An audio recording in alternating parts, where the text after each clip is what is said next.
देखिए 14 नंबर प्रश्न पर ध्यान दीजिए। सवाल में कहता है, हेडिंग जो दिया हुआ है, निजी रूप से मोटर कार का प्रयोग, यानी मोटर कार जो संपत्ति है हम उसका व्यवसाय में भी यूज करते हैं और हम अपने व्यक्तिगत जीवन में निजी प्रयोग भी करते हैं, यानी दोनों काम करते हैं। तो अगर हम व्यवसाय के दृष्टिकोण से उस पर खर्च किए हैं तो वो हमारा व्यवसायिक खर्च माना जाएगा, लेकिन हम अपने निजी जीवन पर उस मोटरसाइकिल को, कार को, जो भी हो मोटर गाड़ी, और उसको हम यूज किए हैं और अपने व्यक्तिगत जीवन से रिलेटेड यूज किए हैं और उस पर जो खर्च किए हैं तो उस खर्च को हम अपने व्यवसाय का खर्च तो नहीं मान लेंगे, वो हमारे व्यक्तिगत जीवन से रिलेटेड है, तो वो हमारा ड्राइंग्स कहलाएगा। क्या कहलाएगा? ड्राइंग्स कहलाएगा। आया बात समझ में? तो यहाँ पर जो सवाल है आपका ट्रेडिंग पीएल और बैलेंस शीट बनाना है, सब आइटम दिया हुआ है ट्रायल बैलेंस के भीतर। आप आराम से ट्रायल बैलेंस को देख सकते हैं। Opening stock, purchase, sales, rent, loan, interest receipt, motor vehicles, motor expense, salary, general insurance premium, productive wages, capital, land and building, debtor and creditor, cash, इतना आपका ट्रायल बैलेंस के भीतर है। कुछ एडजस्टमेंट है जो आपको ध्यान में रखना है। 31 मार्च 2013 को स्टॉक का मूल्यांकन 7800 और यानी और उसका बाजार मूल्य जो है वो 6250 है। देखिए, अगर आपके क्लोजिंग स्टॉक का वैल्यू दो तरह का दिया हो, मार्केट वैल्यू और उसका वास्तविक बाजार मूल्य, जो है मार्केट वैल्यू और उसका जो मूल्यांकन जो दिया हुआ है, जो वास्तव में उसका मूल्य है, वास्तविक मूल्य और बाजार मूल्य, दोनों में से जो कम होगा उस पर हम लोग कैलकुलेशन करेंगे। उसका कारण है कि रूढ़िवादिता का एक सिद्धांत है, अवधारणा है, वो कहता है कि आपका भविष्य में आपको लाभ हो ना हो, आप उसको ध्यान में रखें ना रखें, लेकिन अगर भविष्य में अगर हानि होने वाली बात हो तो उस पर आपको पहले से ध्यान रखना है। तो हमारा बाजार मूल्य है 6950 का और उसका वास्तविक मूल्य जो है वो 7800 का है। जरूरी तो नहीं है कि वो 7800 पर मेरा बिक जाएगा। अगर हम 7800 पर काम करते हैं तो हमारा लाभ बढ़ जाएगा, क्या पता भविष्य में जाके वो 6950 से पर बिके, तो घाटा हो सकता है ना। तो हम घाटा भविष्य में हो सकता है उसका व्यवस्था पहले से रखें। भविष्य में लाभ हो उसकी हम ध्यान रखें न रखें, लेकिन हानि हो सकता है उसका ध्यान हमको रखना पड़ेगा। इसीलिए उसका दोनों में जो मूल्य कम हो उसी मूल्य पर हम लोग काम करेंगे। केवल 3 माह के किराए का भुगतान किया गया, अंतिम तिमाही का किराया का देय अभी बाकी है। यानी आपका जो सवाल में किराया दिया गया है वो किराया सिर्फ 9 महीने का होगा। 4 तिमाही होता है एक साल में, ध्यान रखिए। 12 महीने का होता है तो 3-3 महीना का एक तिमाही होता है ना, तो 3 तिमाही का दिया गया है, 1 तिमाही का बाकी है। मतलब जो दिया गया है वो सिर्फ 9 महीने का होगा और 3 महीने का क्या है, बाकी है। इस बात को भी ध्यान रखना है, तो वो जोड़ना पड़ेगा। ऋण पर ब्याज का आपको व्यवस्था करना पड़ेगा। प्राप्त ब्याज का 2/5 भाग 13-14 का है, मतलब आपने जो इंटरेस्ट रिसीव्ड किया है उसका 2/5 भाग इस वर्ष का नहीं है, अगले वर्ष का है, तो वो तो आपका एडवांस इनकम हो जाएगा, लेस करना पड़ेगा। फिर उसके बाद है कि मार्च 2013 का वेतन अभी भी बाकी है, मतलब आपने जो रेंट दिया, सैलरी दिया है अभी तक, वो सिर्फ 11 महीने का दिया है, 1 महीने का क्या है, बाकी है। उसके बाद सामान्य बीमा 30 जून 2013 तक समाप्त होने वाले वर्ष के लिए है। कभी भी बीमा प्रीमियम जो दिया जाता है वो पूरे साल का दिया जाता है और 3 महीने आप जब भी देते हैं 12 महीने का देते हैं, लेकिन ऐसा थोड़ी ना है कि हम 1 अप्रैल को ही इंश्योरेंस करवाए होंगे तो 31 मार्च को खत्म हो जाएगा। अगर हम 1 जुलाई को करवाए होंगे तो एक 3 महीना हुआ ना, अप्रैल मई जून, 3 महीने का बाद हम करवाए हैं तो 1 जुलाई से 1 जुलाई तक मेरा चलेगा ना इंश्योरेंस, चलेगा कि नहीं चलेगा। तो हम यहाँ पर 30 जून तक का हम प्रीमियम दिए हुए हैं, तो 3 महीना अगले साल के हो जाएगा ना खर्चा, इस साल का तो नहीं, इस साल का तो 9 महीना का खर्चा माना जाएगा। आया बात समझ में? तो इस टाइप से आपको एडजस्टमेंट करना है। तो आप जब इसको बनाना शुरू करेंगे तो यहाँ पर डेबिट क्रेडिट आप लिख दीजिए। चलिए, उसके बाद आपका ओपनिंग स्टॉक है 6000 सबसे पहले, तो यहाँ पर लिख लीजिए टू ओपनिंग स्टॉक 6000 लिख दिए। उसके बाद है आपका परचेज सेल्स, और देखिए परचेज सेल्स के साथ साथ इसमें कहीं पर आपको वापसी से संबंधित एडजस्टमेंट नहीं है, यानी परचेज आपका डेबिट बैलेंस 18,000, सेल्स का क्रेडिट बैलेंस 35,000। देखिए एक में दिया हुआ है, डेबिट में भी क्रेडिट में भी, और आइटम भी एक ही में जोड़ दिया है, परचेज एंड सेल्स। तो डेबिट वाला परचेज का होगा, क्रेडिट वाला सेल्स का होगा। तो परचेज है 18,000, तो यहाँ लिख दीजिए परचेज 18,000 और आप यहाँ सेल्स लिख दीजिए 35,000। ठीक है। उसके बाद है आपको रेंट। रेंट देखिए 2700, और रेंट पर आपका एडजस्टमेंट है कि केवल 3 तिमाही का ही रेंट चुकाया गया है। तो आप रेंट होगा आपका कहाँ पर, पीएल अकाउंट में। तो यहाँ पर लिखिए टू रेंट 2700। सिर्फ ये 9 महीने का रेंट है, 3 तिमाही मतलब 1 तिमाही 3 महीने का, यानी 9 महीने का 2700 है, और 1 तिमाही का बाकी है मतलब 3 महीना का बाकी है। तो 9 महीने का 2700 है, तो 1 महीने का 300 होगा। 1 महीने का कितना 300, तो 3 महीने का कितना हो जाएगा 900, यानी 900 रुपया आपका रेंट क्या है, बाकी है। यहाँ ऐड कर लीजिए आउटस्टैंडिंग रेंट, तो 3600, और यहाँ पर लिख दीजिए आउटस्टैंडिंग रेंट लायबिलिटी में कितना 900। आया बात समझ में।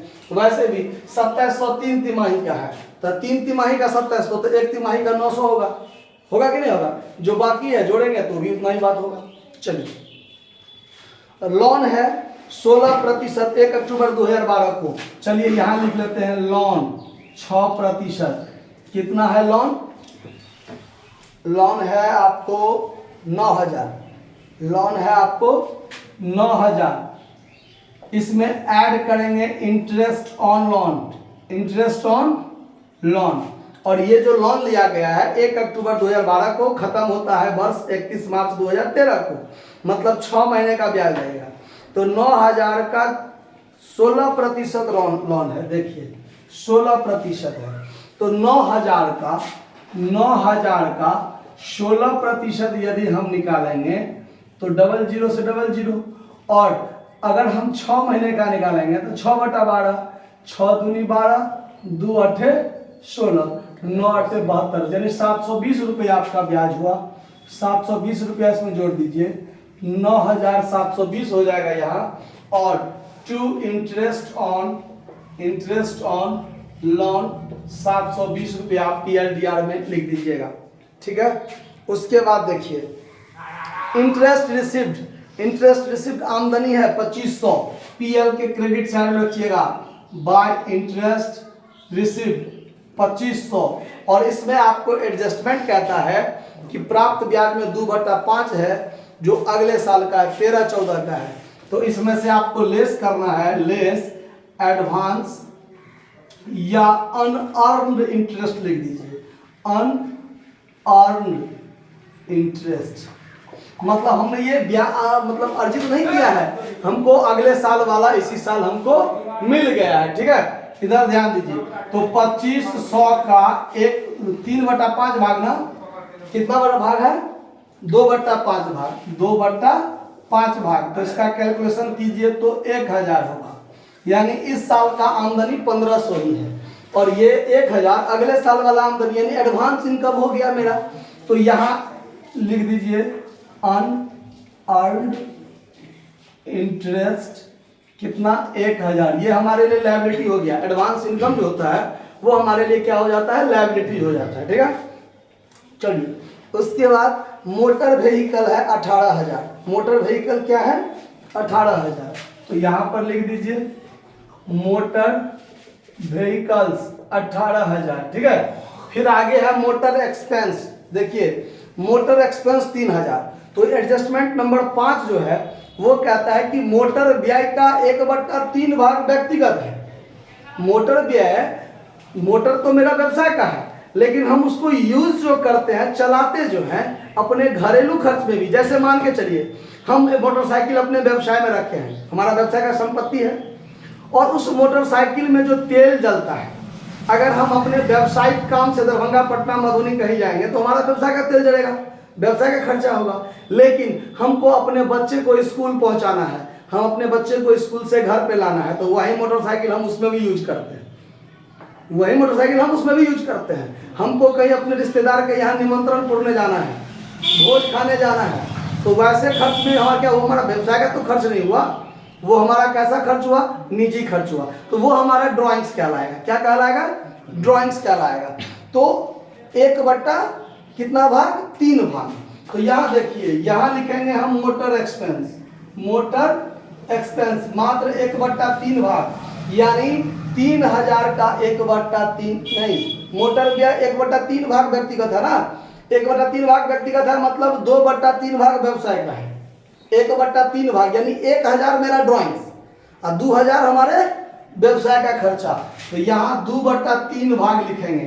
तो 3000 गुने 2/3 कीजिएगा तो 2000, और 1000 हमारा क्या हो जाएगा, कैपिटल में से घटेगा ड्राइंग्स के रूप में।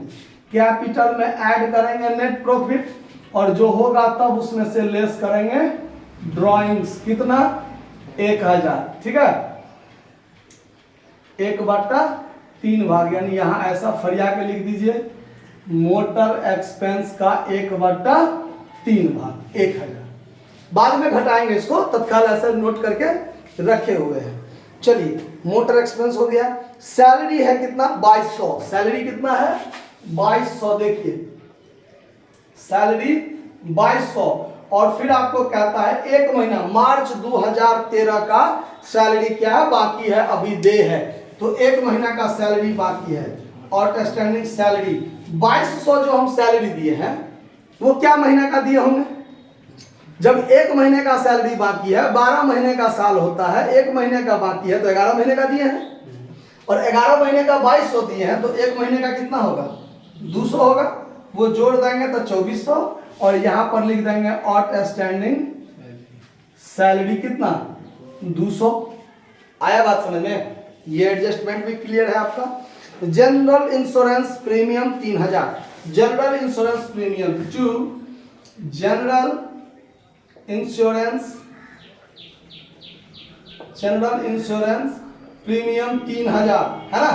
और देखिए ये 3000 जो प्रीमियम है, ये पूरे साल का है, कितने समय का है, 12 महीने का 3000 है ना, और हम 30 जून 2013 तक का दिए हैं। 31 मार्च 2013 को वर्ष खत्म हो जाएगा, और हमने अप्रैल मई जून 3 महीने का एक्स्ट्रा दिया ना, तो इसका 3/12 जो है अगले ईयर का हो जाएगा। तो इसमें से लेस कर देंगे प्रीपेड इंश्योरेंस, प्रीपेड शॉर्टकट में लिख दिया है 3000 का 3/12 भाग, क्योंकि 3000 12 महीने का, तो 12 से भाग देंगे तो 1 महीने का, और फिर 3 महीने से गुना करेंगे तो 3 महीने का अगला हो गया ना, अप्रैल मई जून का अगले साल का हो गया ना। तो इसका 1/4 भाग 750 घट जाएगा, 2250 खर्चा हुआ। और प्रीपेड इंश्योरेंस यहां लिख दीजिए, प्रीपेड इंश्योरेंस यहां लिख दीजिए कितना, 750, जो अगले साल के लिए होगा, जो हमारा संपत्ति हो जाएगा। उसके बाद है आपका प्रोडक्टिव वेजेज 1000, प्रोडक्टिव वेजेज 1000, ये ट्रेडिंग में आएगा। प्रोडक्टिव वेजेस 1000 हो गया। उसके बाद है आपका कैपिटल 24000, तो कैपिटल कहाँ लिखिएगा, यहाँ पर लिखिएगा 24000। उसके बाद land and building 16000, land and building पर कोई डिप्रिसिएशन टाइप तो नहीं है, एडजस्टमेंट में लैंड एंड बिल्डिंग 16000 एसेट्स में चला गया। उसके बाद डेटर एंड क्रेडिटर, कोई प्रावधान नाम का चीज तो नहीं है डेटर पर, नहीं, तो डेटर है 6000, डेटर आपका हो गया, डेटर 6000, और आपका क्रेडिटर हो गया कितना, क्रेडिटर हो गया आपका 8000। और उसके बाद कैश है 2600, तो कैश एसेट्स में लिख दीजिए 2600। उसके बाद एडजस्टमेंट पहला रह गया क्या, क्लोजिंग स्टॉक 6950 होगा, 6950 बाय क्लोजिंग स्टॉक, क्योंकि जो दोनों में कम है उसका चर्चा होगा, तो यहां भी क्लोजिंग स्टॉक हो जाएगा 6950। क्लियर, सारा एडजस्टमेंट हो गया, कोई चीज छूटा नहीं। जोड़ घटाव कीजिए, अब इधर जोड़िए 35 6 41,950, 41,950, इसमें से घटाइए जो बचेगा होगा ग्रॉस प्रॉफिट। कितना हुआ? 16,950 आपका ग्रॉस प्रॉफिट हो गया 16,950। फिर यहाँ लिखिएगा बाय ग्रॉस प्रॉफिट 16,950 और उसमें यहाँ पर जोड़ घटाव कीजिए तो ये हो गया क्या 16 1 17 18,450। ये कितना हो गया 18,450। यहाँ भी 18,450। इसमें से इसको घटाइए जो बचेगा नेट प्रॉफिट। जो बचेगा नेट प्रॉफिट कितना हुआ घटा के 7,480। तो ये हो गया आपका नेट प्रॉफिट 7,480। आंसर देख के खाली नहीं बोल दीजिएगा बेईमान विद्यार्थी की तरह। हाँ नेट प्रॉफिट कितना हो गया 7,480। 7,480 जोड़ दीजिए तो 31,480। घटा दीजिए ड्राइंग्स को तो 30,480। अब इसमें इस पूरा को जोड़िए और इस पूरा को जोड़िए, देखिए कितना होता है। जोड़ कर देखिए फटाफट। 4 6 9 कितना हुआ 50,300। आपके बैलेंस शीट का टोटल 50,300 आ गया। और इधर भी देखिए 50,300 होता है कि नहीं। हो जाएगा तो समझिए सवाल पर विजय प्राप्त हो गया। बराबर हो गया, कोई दिक्कत नहीं, नोट कर लिया जाए।